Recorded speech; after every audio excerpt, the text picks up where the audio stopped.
You are listening to Alex Nanlohi Podcast, to know the Lord and to make Him known.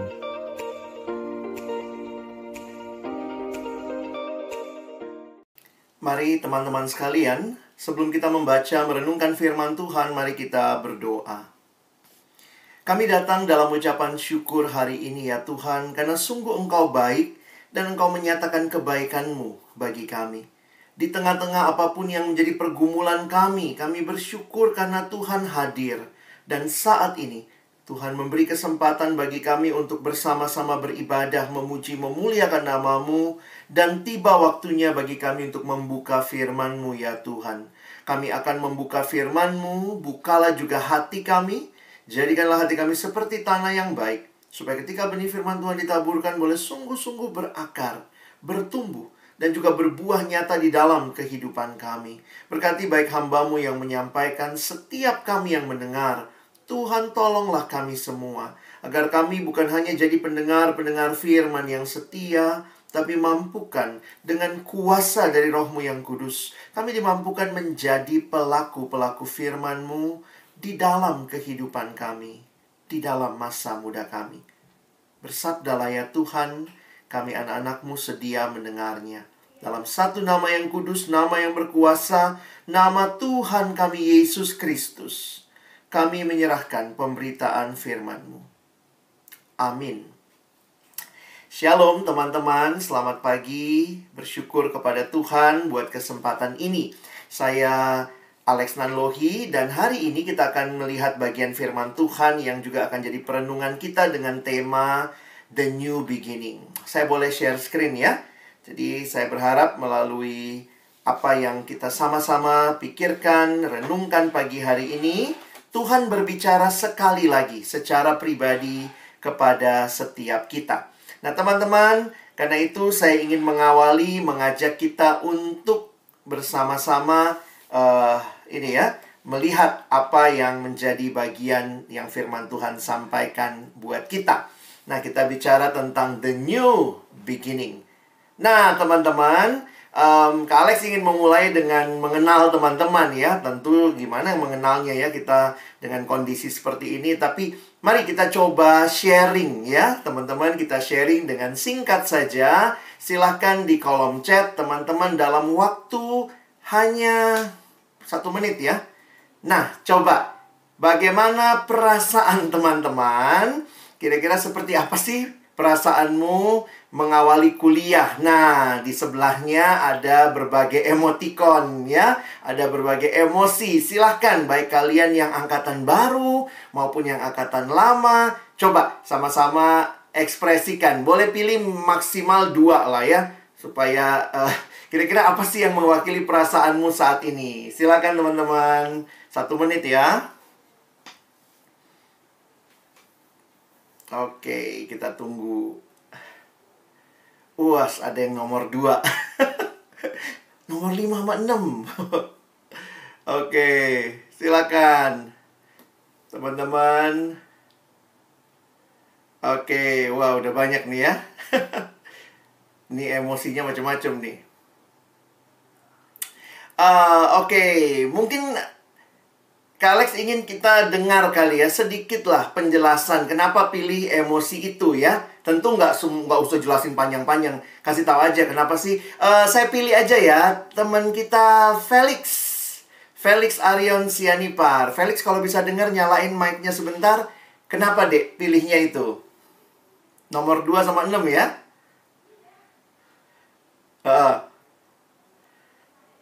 Ngantuk gitu ya. Oh, oke.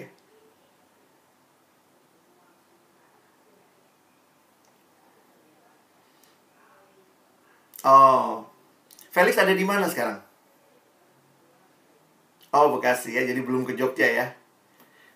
Oke. Thank you Felix buat sharingnya. Saya mau pilih satu lagi deh. Yang perempuan ya. Yang perempuan ada Lia TK 17. Jadi ini angkatan yang sudah lebih tua ya. Silakan Kak Lia, gimana? Pilihnya nomor 1 sama 6 ya.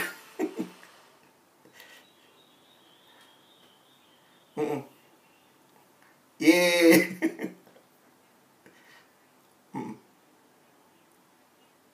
Oh. Oke ya, derita mahasiswa ya. Thank you Lia sharingnya.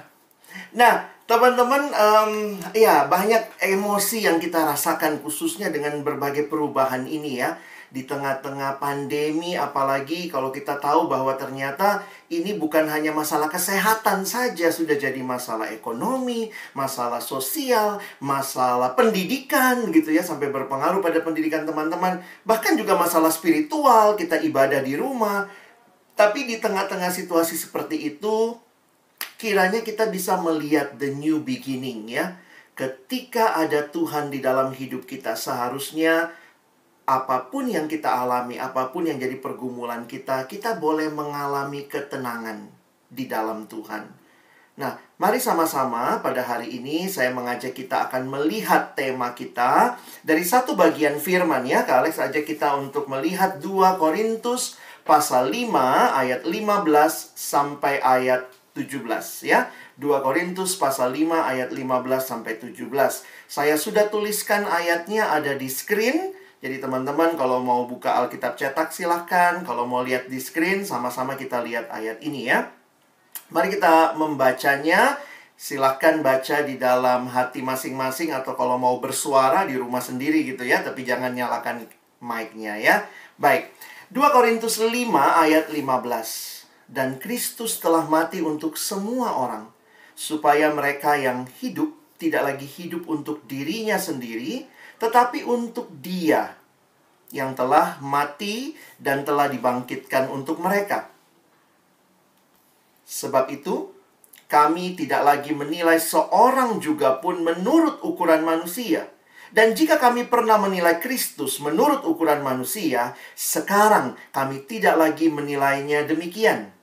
Jadi, siapa yang ada di dalam Kristus, ia adalah ciptaan baru.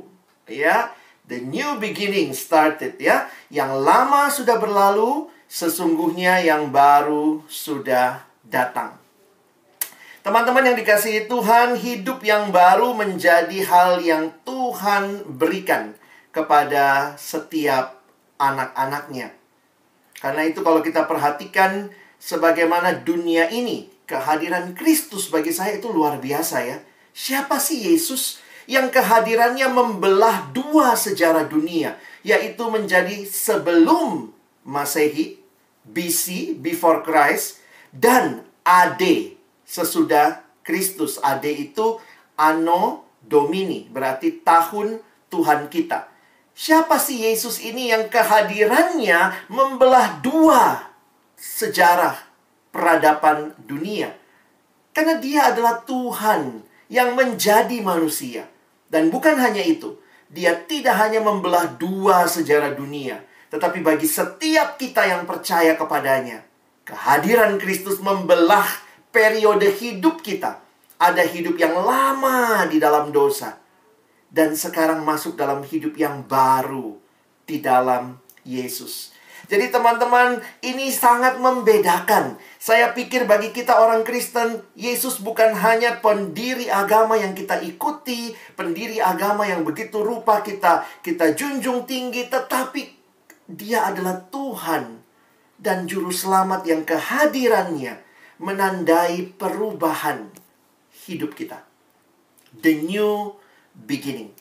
Sehingga kalau teman-teman tadi lihat ya, waktu ditulis di ayat 16, Paulus tadi berkata ya, sebab itu kami tidak lagi menilai seorang pun juga menurut ukuran manusia.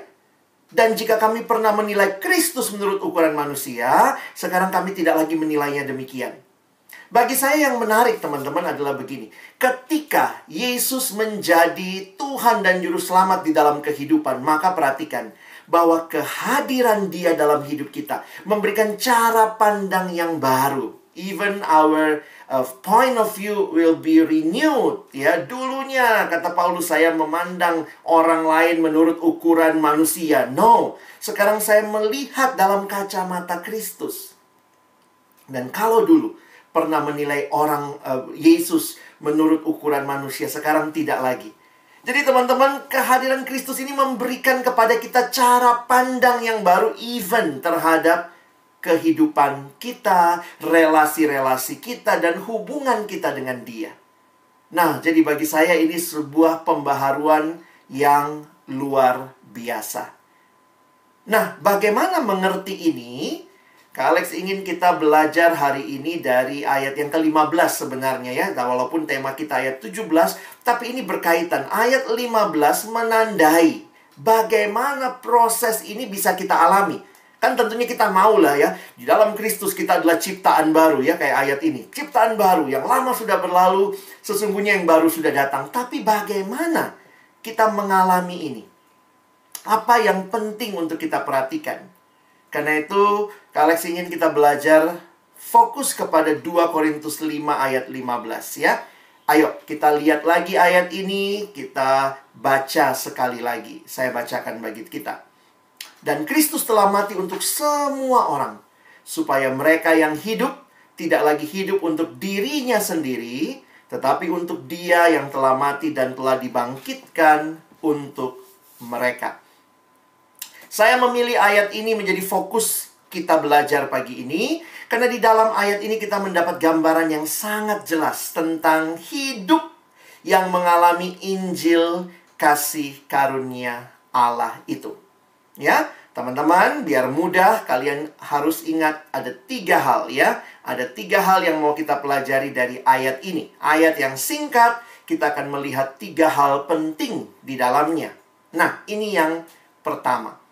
Coba teman-teman lihat bagian yang Kak Alex buat dalam warna merah. Ayatnya masih sama ya. 2 Korintus 5 ayat 15.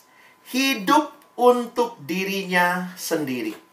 Teman-teman, saya menuliskan yang pertama, kita adalah manusia berdosa. Dan manusia berdosa itu adalah manusia yang hidup untuk dirinya sendiri. Teman-teman, gampangnya kita ingat bagian pertama itu adalah hidup dalam dosa. Teman-teman, saya waktu mempelajari hidup dalam dosa ini, waktu belajar dari Alkitab, memang hidup dalam dosa itu cirinya itu tuh, titiriri. Ya, apa itu? Mati-matian untuk diri sendiri. Itulah ciri kehidupan di dalam dosa. Mengapa itu dikatakan kehidupan yang berdosa? Karena sebenarnya kalau kalian perhatikan, ketika Tuhan pertama kali menciptakan kita, ya, kan kita tahu ya, kita ini makhluk ciptaan Allah.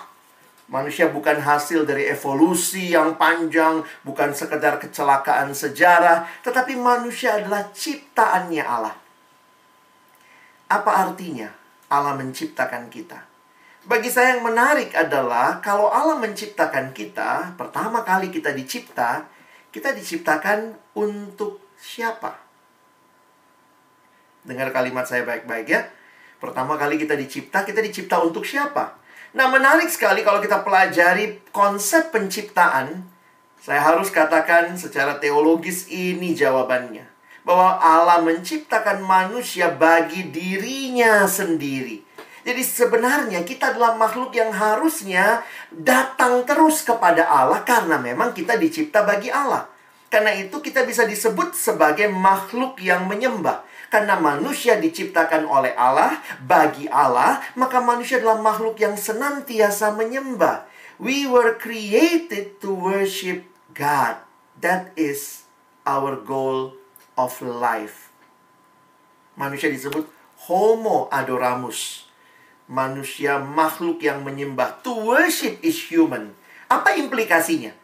Secara sederhana berarti manusia hanya akan menemukan kepuasan sejati di dalam penciptanya. Jadi kita bukan diciptakan untuk diri sendiri, teman-teman.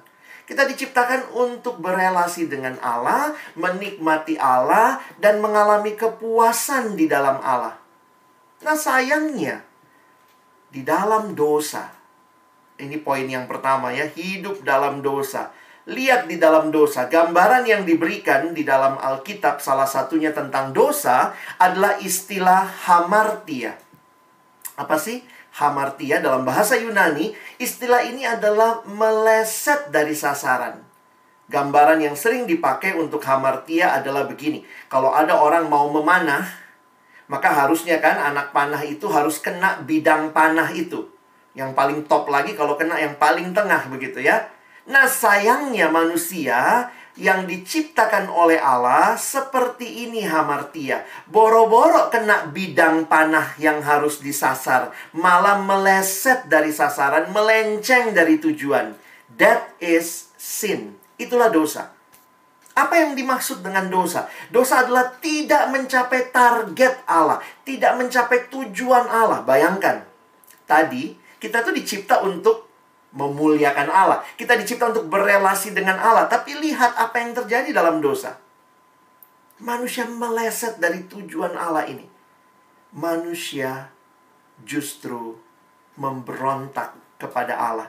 Manusia bukannya menyembah Allah, manusia mau jadi Allah. Karena itu, sebenarnya di hati manusia yang terdalam, ketika meleset dari sasaran, selalu ada kekosongan. Teman-teman, kalimat ini dituliskan di dalam dosa. Kita semua seringkali menempuh cara-cara yang tidak sehat untuk mengisi kekosongan hati kita. Yang sebenarnya hanya bisa diisi dan dipuaskan oleh Allah. Ngeri ya. Kepuasan sejati sekarang menjadi kepuasan yang bergantung kepada dunia, bukan lagi bergantung kepada Allah. Sehingga dosa bisa kita gambarkan mencari kepuasan di luar Tuhan. Dosa itu apa? John Piper dalam salah satu khotbahnya mengatakan, sin is what you do when your heart is not satisfied with God. Dosa adalah apa yang engkau lakukan ketika hatimu tidak puas dengan Allah. Ini sebenarnya ciri sejak Taman Eden. Kalau teman-teman perhatikan, sejak Taman Eden manusia berontak kepada Allah. Manusia merasa tidak puas kepada Allah. Dan sebenarnya secara tidak langsung manusia mau mengatakan, aku lebih pantas jadi Allah. Sehingga fokusnya sekarang adalah aku. How do you spell sin? Sin itu S-I-N. Dalam bahasa Inggris ada permainan kata yang menarik. What is sin? Sin is the I in the center. Dosa adalah aku yang paling utama. Maka yang paling penting adalah aku puas, aku senang, aku untung, aku aman. Akulah segala-galanya. Bukan lagi Allah. Bukan lagi sesama. I am everything. Dan ketika manusia menghidupi konsep seperti ini, sebenarnya manusia sedang dibelenggu di dalam dosa. Hidup di dalam dosa terkesan nikmat. Tapi padahal gambaran Alkitab sangat mengerikan, teman-teman. Dosa dipersonifikasi seperti tuan yang memperbudak. Pada masa itu budak itu dibeli sama tuan. Jadi kalau jadi budak itu tidak punya hak atas dirinya. Digambarkan bagaimana dosa membuat begitu rupa manusia bukan lagi punya hak atas dirinya. Tapi dosa menguasainya, membelenggunya. Sehingga kalau teman-teman perhatikan, semua bentuk dosa manusia, apapun itu, sebenarnya fokus utamanya cuma satu. Saya hidup untuk diri saya. Saya tidak mau diatur oleh Tuhan. Sehingga betapa mengerikan ya. Ada hal-hal buruk yang bisa begitu rupa membuat kita sangat fokus sama diri kita. Karena kita suka. Kita senang ketika orang senang dengan uang, maka dia tidak masalah. Dia todong orang lain, dia rampok orang lain. Yang penting saya senang. Orang itu menderita, itu urusan dia. Ada juga yang dibelenggu oleh hal-hal seperti ini. Oleh minuman keras, oleh rokok, oleh narkoba. Nah mungkin kamu bilang, aduh bang, aku nggak kayak gitulah ya. Aku anak baik-baik bang, makanya masuk UGM, puji Tuhan, begitu ya. Oh aku nggak kayak gini bang hidupnya. Oke.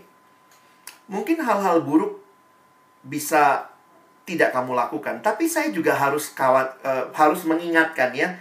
Hati-hati, ada hal-hal baik yang kalau kita tidak gunakan dengan tepat, itu malah membelenggu dan sama juga efeknya.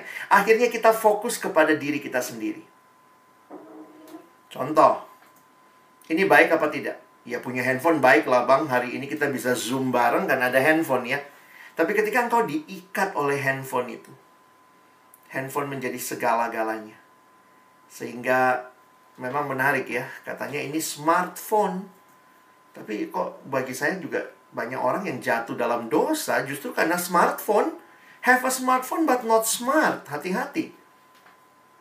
Jadi mungkin untuk generasi teman-teman harus bisa membedakan ya. Apakah kamu orang yang memakai teknologi, memakai berbagai hal, atau kamu sudah mulai kecanduan hal itu. Beda ya.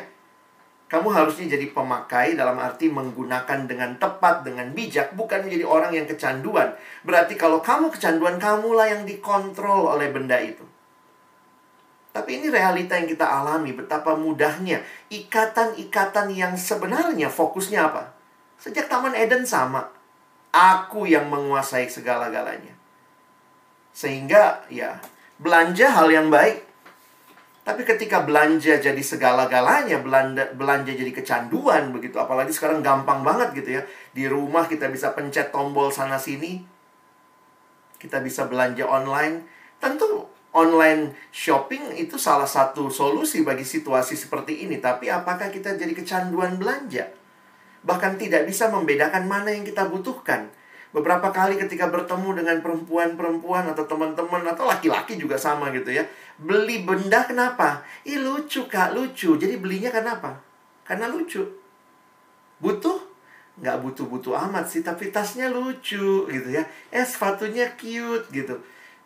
Saya harus katakan sehingga saya bertemu dengan satu cerita di mana seorang anak SMP rela jual dirinya supaya bisa beli handphone terbaru. Itu sudah jadi kecanduan.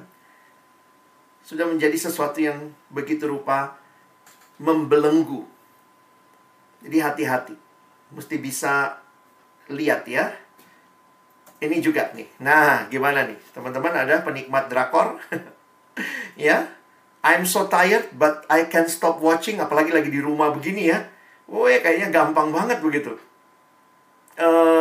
Serinya kan bisa cepet gitu ya. Kita mau terus nonton begitu. Sehingga ya balik lagi teman-teman, penikmat aja, orang yang menikmati atau sudah menjadi orang yang kecanduan, itu beda sekali. Ya. Saya juga nonton beberapa drama Korea ada karena saya pengen tahu apa sih yang ditawarkan, kenapa bisa membuat orang begitu addicted kira-kira begitu ya. Memang karena sinematografinya beberapa drama tuh baik, bagus begitu ya. Itu juga membuat kita jadi harus hati-hati gitu ya. Beberapa drama-drama yang mungkin teman-teman sekarang lagi seneng gitu ya. Wah, yang perempuan-perempuan pasti tahu gitu ya. Ini apa semua. Ada yang saya nggak tahu juga ini apa. Pokoknya gambarnya aja saya cari gitu ya. Nah, realita ini teman-teman, apakah kita alami? Yang ternyata kita begitu membelenggu. Kalau nonton drama Korea satu malam 4-5 seri, melek. Baca Alkitab 2 menit, ngantuk. What happened? What's wrong with our life begitu ya? Mungkin yang pria ngomong, ya ampun kak, saya bukan penikmat drama Korea. Oh, mungkin kamu dibelenggu oleh yang hal ini gitu ya. Game online. Dan ini realita di mana game itu baik, orang boleh dong main game. Tapi kalau game menjadi segala-galanya, bahkan kita jadi tidak memberi waktu kepada yang lain, tapi habis-habisan main game. Dan ini realita yang ada ya. Saya ketemu dengan beberapa orang yang punya pergumulan. Dan sekarang seorang teman bahkan anaknya sedang bergumul dengan kecanduan game online. Kelas 5 SD. Dan itu sangat ini ya, jadi pergumulan buat orang tua juga begitu. Belum lagi kecanduan-kecanduan seperti hal ini. Ya kalau pornografi jelas nggak ada baiknya ya. Tapi ya gitu, kecanduan. Dan ada yang mengatakan, iya kak, saya nggak buka kok kak. Itu muncul sendiri, saya lagi searching apa, tau-tau pop up begitu ya. Terus saya bilang, terus apa yang kau lakukan? Iya, saya klik. Ya pantas begitu ya. Akhirnya terjebak dalam pornografi. Dan itu begitu menyedihkan, begitu mengerikan. Ada perasaan bersalah yang dalam. Tahu nggak boleh, tapi kayak nggak sanggup, nggak mampu. Sehingga teman-teman jujur ya, ini bagi saya akhirnya, inilah hidup di dalam dosa. Hidup yang awalnya kita pikir asik, saya nikmat, saya aman, saya tenang. Oh saya. Tapi kemudian menjadi hidup yang kamu terperangkap di dalamnya. Beberapa orang punya pergumulan seperti ini mungkin. Beberapa orang bergumul dengan orientasi seksual. Dan kemudian sekarang juga mengalami pergumulan. Dan orang mengatakan, oh nggak apa-apa, ikutin aja. Just follow your heart, ikutin hatimu. Kalau kamu pengen seperti itu, ya lakukan saja. Tapi apakah itu nilai kebenaran dalam Alkitab? Alkitab tidak pernah mengatakan follow your heart. You need to follow God's word. Karena hati kita ini sudah tercemar dosa. Sehingga apa yang bagi kita senang, jangan pikir itu pasti benar. Banyak hal yang kita senang, tapi Tuhan berduka untuk hal itu. Belum lagi situasi seperti ini, mungkin beberapa juga berpikir ya, wah asik nih ya, wah bisa jadi mahasiswa, bisa kuliah jauh dari orang tua, sehingga merasa dirinya lah yang mengendalikan segala-galanya. Sehingga seks juga dipermainkan begitu rupa. Dan ini ngeri teman-teman ya. Kenapa saya katakan mengerikan? Karena dosa itu sifatnya tuh menyusupnya pelan-pelan ya. Nah, ada cerita ini ya. Kalau di padang gurun, itu katanya siangnya kan panas banget dan malamnya dingin sekali.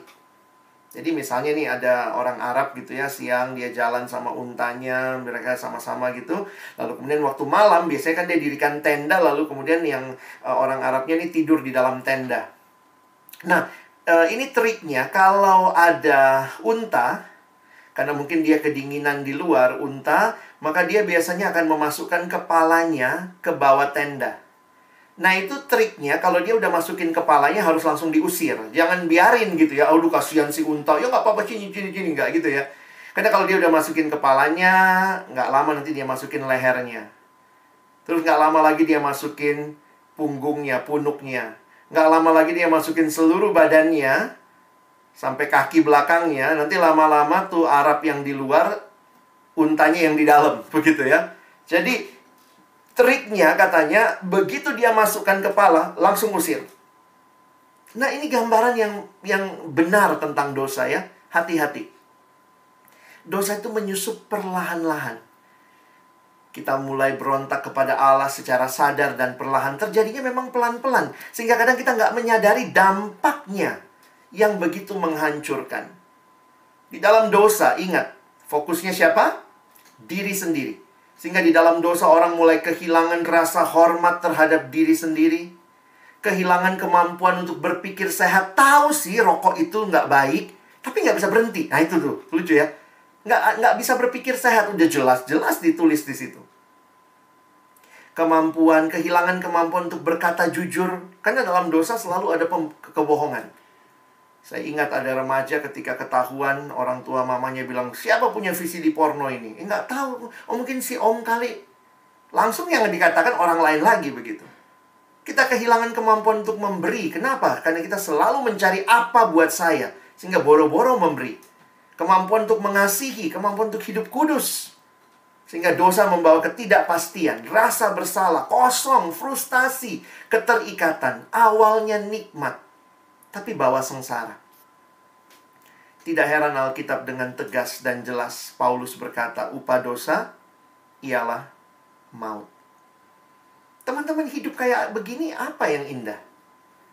Hidup untuk diri sendiri. Padahal kita itu default settingan awalnya bukan hidup untuk diri sendiri. Kita harus hidup untuk Allah yang menciptakan kita. Karena we were created by God and for God. Upah dosa adalah maut. Apa yang kita bisa lihat dari situasi ini? Kayak nggak ada harapan. No way out. This is our final destination. Tapi kembalilah, disinilah kita melihat kepada pencipta kita. Allah yang menciptakan kita bukan Allah yang lepas tangan, angkat tangan, cuci tangan waktu kita berdosa. Tapi apa yang terjadi? Ketika saya melihat gambar ini pertama kali, coba teman-teman lihat gambar ini baik-baik. Ini gambar apa? Gambar ini di dalam, kalau kalian googling, judulnya Peter Drowning. Ini ilustrasi gambaran Petrus tenggelam. Ini dari sudut pandang Petrus. Jadi kalau kalian bayangkan Petrusnya itu di dalam air, lagi tenggelam, dia lagi lihat ke atas. Lalu di atas ada Tuhan Yesus di atas air yang mengulurkan tangannya. Jangan salah lihat ya kan, jangan pikir ini oh Yesusnya yang tenggelam ya, bukan ya.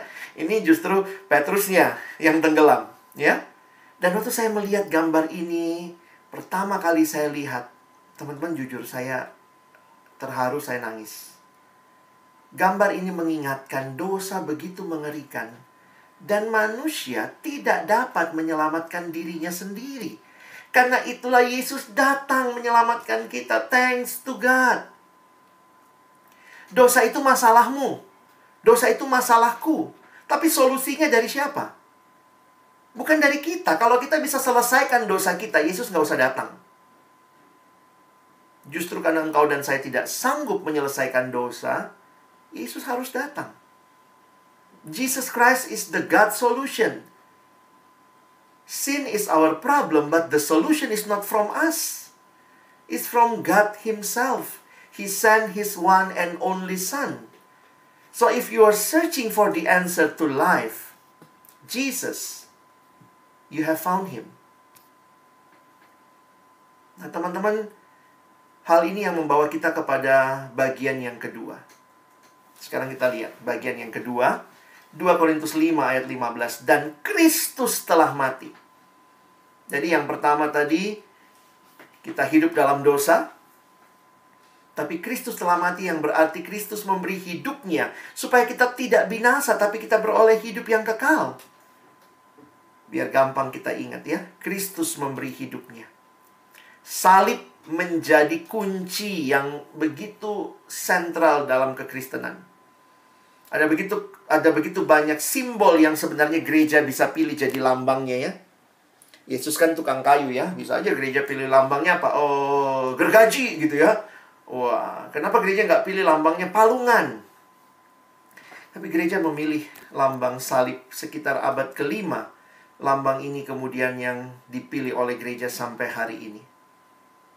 Karena sungguh nyata betul ya, bahwa Yesus yang datang ke dalam dunia, Dia tidak mau engkau dan saya binasa.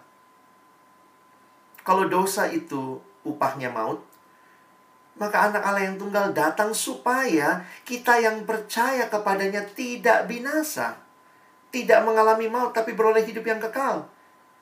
Ditegaskan oleh Yesus sendiri di dalam Yohanes 10 bahwa pencuri datang hanya untuk mencuri dan membunuh dan membinasakan. Tapi aku datang supaya mereka, yaitu setiap domba-dombanya, setiap kita, mempunyai hidup dan mempunyainya dalam segala kelimpahan.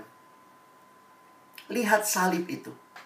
Setiap kali engkau lihat salib, ada dua hal yang harusnya muncul di benak saudara.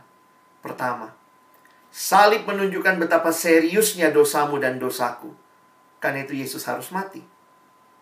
Tapi salib juga pada saat yang sama menunjukkan kasih Allah yang sungguh tidak terukur. Setiap kali merenungkan kisah penyaliban Yesus, kisah yang mungkin sering kali kita tonton, tapi seberapa banyak dari kita yang mengalami kasih yang luar biasa itu. Yesus bayar harga yang sangat mahal untuk penebusan kita. Pendeta Billy Graham dalam khotbahnya berkata, Allah membuktikan kasih-Nya pada kayu salib. Ketika Kristus digantung berdarah dan mati, itulah saatnya Allah berkata kepada dunia, aku mencintaimu. Tuhan mencintai kita. Tuhan tidak mau engkau binasa dalam dosa. Teolog John Stott dalam tulisannya mengatakan kalimat ini. Dalam bahasa Inggris, permainan katanya sangat indah. If we are looking for a definition of love, we should look not in a dictionary, but at Calvary. Pandanglah Kalvari itu, dan kamu jadi tahu apa itu cinta Tuhan. Kadang-kadang kalau sekarang, what is love? Love, oh gitu ya. Oh, cinta itu sarang gitu ya. Sarange gitu ya. Tapi this is not love ya. Kalau dalam kekristenan dari perenungan kita ya. Bukan ini love yang sesungguhnya dalam pengertian bukan romantic love ya. But this is love. Inilah kasih itu. Setiap kali engkau lihat kayu salib, ingatlah, Tuhan mengasihimu. Dia tidak mau kau lebih lama di dalam dosa. Karena itu dosa telah dikalahkan di kayu salib. Kematian Kristus merupakan dasar pengharapan kita, janji bagi kemenangan kita. A new beginning started when you experience God's love through His sacrifice on the cross. Kalimat ini bagi saya seperti memberikan kayak kita di pom bensin ya. Mulai dari nol ya Pak, gitu ya. Salib merupakan satu-satunya jalan keselamatan, dan salib memberikan tujuan baru bagi kehidupan. Kalau dulu kita menuju maut, kayaknya jalan tol kita menuju maut, tapi salib membalikkan arah, memberikan tujuan baru. New beginning. Mulai dari nol ya Pak, mulai dari nol ya Bu. Yesus memberikan a new beginning for you. Bukan supaya engkau dan saya terus menikmati dosa. Karena itu yang ketiga, yang terakhir. Ayat yang sama, bagian ini saya buat warna merah. Tidak lagi hidup untuk dirinya sendiri, itu hidup dalam dosa. Tetapi sekarang hidup untuk Dia.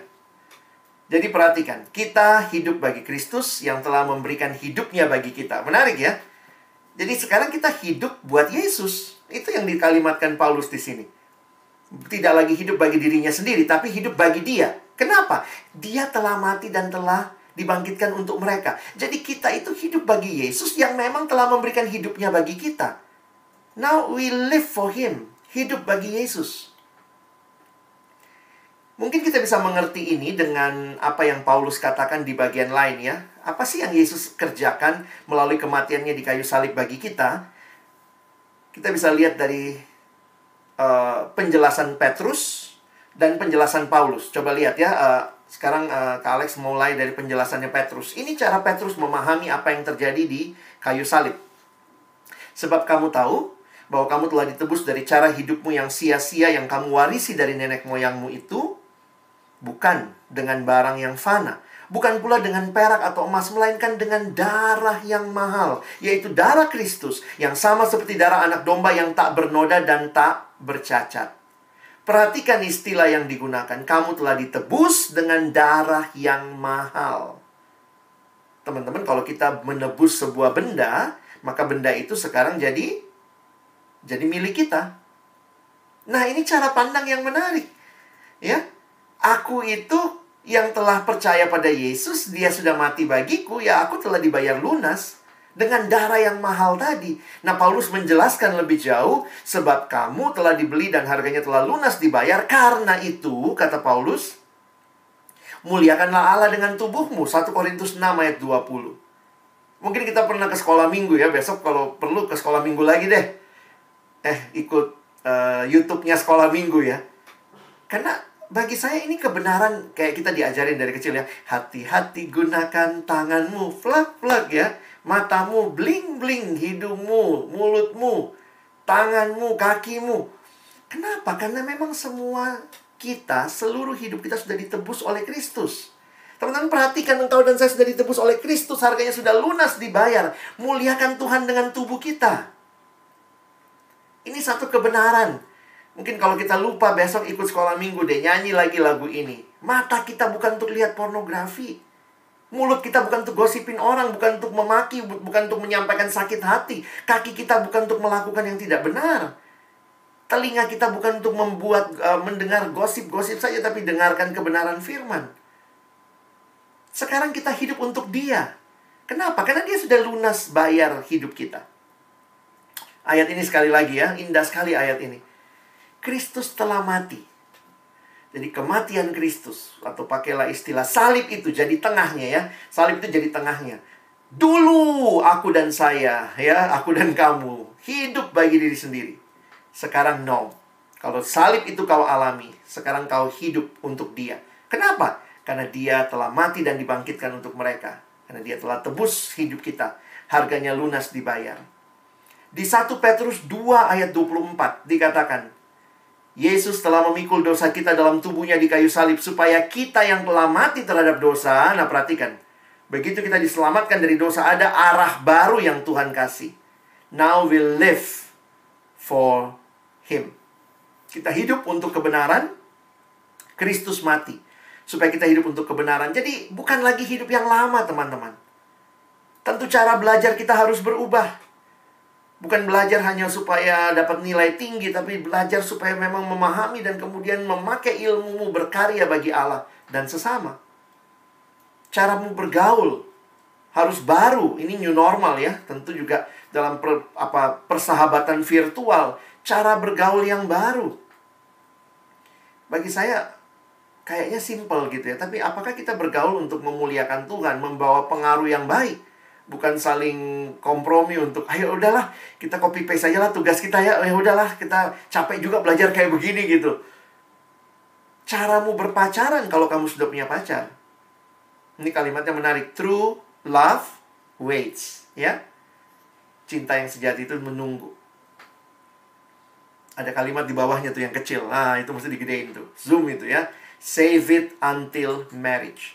Bukan lagi pacaran sekedar memuaskan hawa nafsu. Saya kaget waktu lihat ada ayat di Alkitab kan 1 Korintus 10.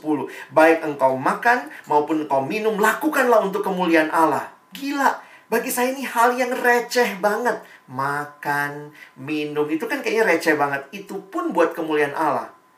Masa pacaran sembarangan? Masa pacaran untuk kepuasan kita? Harusnya kita untuk memuliakan Allah. Save it until marriage. Banyak orang mulai main-main sama love. Buka kado sebelum ulang tahun, itu sedih ya. Tapi simpan itu. Karena itu kudus. Itu harus dipersembahkan kepada Tuhan di altar pernikahan. Jadi hari ini apa yang kita pelajari? Dari ayat yang singkat, bagaimana mengalami hidup yang baru? Bagaimana mengalami the new beginning? Maka ingat 3 hal tadi ya. Pertama, manusia hidup dalam dosa hanya bagi dirinya sendiri. Tapi apa yang terjadi? Kristus memberi hidupnya. Dan karena Kristus memberi hidupnya, sekarang saya dan saudara hidup bagi Kristus. Teman-teman yang dikasihi dalam Tuhan, apa respon kita? Kalau kehadiran Kristus membagi 2 sejarah dunia, harusnya waktu kehadiran Dia di hidup kita juga membelah 2 hidup kita, menandai periode yang baru. Maka buka hatimu, terima Yesus dalam hidupmu. Mungkin kau bilang, apa sih bang, terima Yesus? Banyak orang merasa karena sudah Kristen, ya sudah, ngapain saya terima Yesus? Saya juga punya pengalaman, pemahaman seperti itu awalnya. Saya dari kecil Kristen, saya sudah ke gereja. Saya orang yang, ya, saya hidup dalam persekutuan gereja, banyak aktivitas. Tapi saya sadar, saya masih juga menikmati dosa dan belum benar-benar mengalami perubahan. Jadi saya cuma Kristen KTP, teman-teman. Kristen tanpa perubahan. Kristen KTP, Kristen tanpa pertobatan. Atau boleh dikata Kristen kenapa? Ya Kristen karena kelahiran. Papaku Kristen, mamaku Kristen, masa aku agama lain gitu ya. Sampai ketika satu kebaktian saya dibukakan tentang firman Tuhan. Dan disitulah saya mengerti apa artinya terima Yesus. Berarti benar-benar menjadikan Yesus sebagai satu-satunya Tuhan dan Juru Selamat. Belum tentu engkau dan teman-teman ya di tengah-tengah hidupmu, walaupun kau sudah Kristen, tapi kau benar-benar ngalamin perubahan. Jangan-jangan kita cuma Kristen KTP, Kristen yang masih menikmati dosa, Kristen yang tanpa perubahan, dan bukan itu yang Tuhan mau. That is not the new beginning. Saya melihat ada 2 hal sebagai penutup apa yang bisa kita pahami dengan menerima Yesus. Yang pertama, menerima Yesus itu berarti percaya Yesus satu-satunya Tuhan dan Juru Selamatmu pribadi. Banyak orang ngakunya Yesus Juru Selamat, Tuhan, hari Minggu ke gereja, tapi hari lain kalau ada kesusahan, ke dukun. Siapa yang kau percaya? Jangan mempermainkan Tuhan. Terima Yesus dan katakan dalam dirimu, Tuhan, mulai hari ini, there is no other God. Tidak ada Tuhan yang lain. Engkaulah satu-satunya Juru Selamatku. Engkaulah Tuhanku. Tidak ada yang lain. Percaya penuh. Dan percaya itu ditunjukkan dengan penyerahan diri. Seperti seorang anak yang berserah kepada orang tuanya. Ya, percaya. Percayakah engkau bahwa Yesus bisa membawamu kepada keselamatan? Bukan hal yang lain. Dan yang kedua, tunjukkan perubahan hidup. Tunjukkan pertobatan. Jadi bukan hanya percaya, tapi juga bertobat. Dalam kalimat Paulus pakai istilah menanggalkan dan mengenakan. Dia pakai gambaran seperti ganti baju, menanggalkan dan mengenakan. Makanya bukan meninggalkan ya. Di bagian lain dia bilang meninggalkan. Tapi waktu Efesus 4, Paulus katakan seperti dia membuka baju yang lama dan mengenakan baju yang baru. Itu hidup yang baru. Hidup yang bisa berkata tidak kepada dosa. Dan teman-teman, saya ingat kalimat pendeta Stephen Tong ini. Tuhan Yesus menolak dosa terkecil dan menerima pendosa terbesar. Jangan teman-teman pikir, aduh Tuhan aku ini sangat berdosa, nggak mungkin lah Tuhan bisa selamatkan aku. Dia menerima pendosa terbesar. Tapi juga Tuhan tahu dosa kita yang paling kecil yang harusnya kita datang kepada Dia. Kalimat Mazmur ini memberikan ketenangan. Dosaku kuberitahukan kepadamu dan kesalahanku tidaklah kusembunyikan. Aku berkata, aku akan mengaku kepada Tuhan pelanggaran-pelanggaranku. Dan, nah saya senang kalimat ini ya. Dan engkau mengampuni kesalahan karena dosaku. Tuhan tidak mempermalukan kita yang datang menyesali hidup kita, tapi Dia berjanji mengampuni kita. Sehingga mari kita bisa berkata tidak kepada dosa, no to sin, but we will say yes to God. Miliki komitmen untuk berubah. Bukan lagi engkau sebagai tuan atas hidupmu. Let God direct your life story. Komitmen untuk berubah. Komitmen untuk hidup berbeda dengan dunia. Bukan ikut apa yang dunia mau. Dan kita bersyukur. Kesempatan ini Tuhan berikan bagi kita. Meresponi firman-Nya. Teman-teman bersyukur di kampus. Kita tidak hanya punya kesempatan belajar. Tapi Tuhan hadirkan ya PMK Teknik untuk membangun engkau menjadi murid Tuhan yang sejati. Karena itu hari ini, let's start a new beginning. Jika engkau belum pernah berpikir serius tentang siapa Yesus buat hidupmu, setelah kau mengerti firman Tuhan hari ini, maukah engkau buka hatimu? Percaya bahwa hanya Yesus satu-satunya Tuhan dan Juru Selamat. Maukah engkau tinggalkan dosamu dan hidup hanya bagi Tuhan? Engkau berkata, Tuhan, di sini saya. Saya mau memulai the new beginning with you. Alex ingin kita dengan tenang. Kalau mungkin di sekitarmu agak berisik, coba konsentrasi atau cari tempat yang lebih tenang. Dan mari ambil waktu secara pribadi berdoa.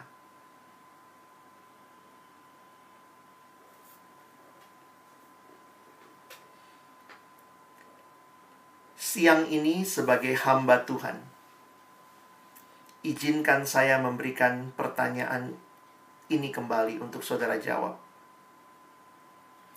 Adakah adik-adikku yang mendengar firman hari ini berkata, Tuhan terima kasih, firman-Mu jelas bagiku, dan aku pun mau meresponi firman Tuhan.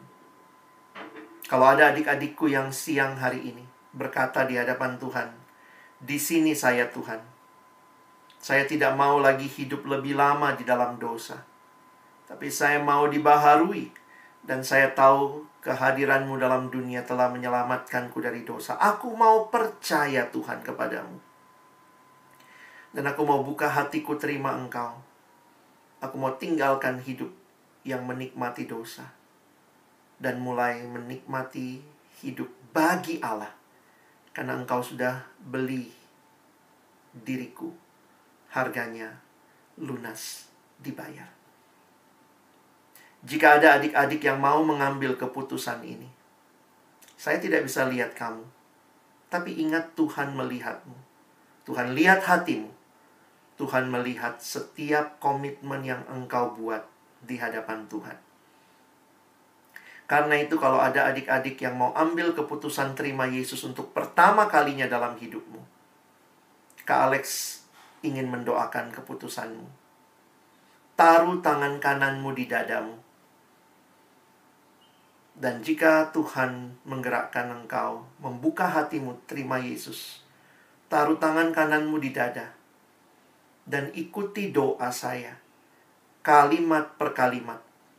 Jadikan sebagai doamu secara pribadi di hadapan Tuhan. Tidak usah malu. Mungkin kau ada di tempat yang sedikit terbuka. mungkin dengan tenang, taruh tangan kananmu di dada, dan berdoa, ikuti doa saya. Ya Tuhan, aku bersyukur hari ini. Firman-Mu jelas diberitakan. Aku orang berdosa. Aku ingin berbalik Tuhan dari dosa-dosaku. Aku mohon pengampunan-Mu Tuhan. Dan hari ini aku buka hatiku, terima Yesus sebagai satu-satunya Tuhan dan Juru Selamat di dalam hidupku.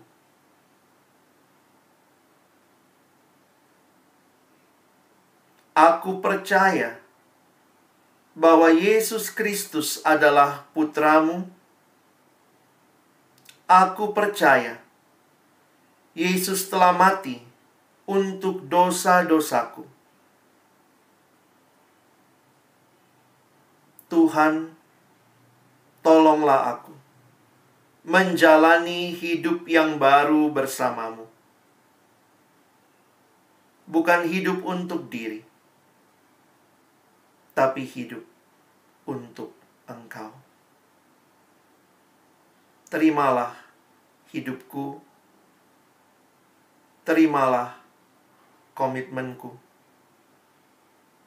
Di dalam nama Tuhan Yesus, aku berdoa. Amin. Kiranya Tuhan meneguhkan keputusan teman-teman, dan nanti ada kesempatan, kiranya kita juga boleh saling mendoakan, saling sharing dan diteguhkan dalam Tuhan. Bagi teman-teman yang sudah pernah terima Yesus, biarlah engkau dibaharui sekali lagi, sehingga ketika engkau lihat apa yang sudah Tuhan lakukan bagimu, mari terus hidup bagi Dia. Berikan hidupmu yang terbaik hanya bagi Tuhan. Let us start the new beginning with Jesus. Amin.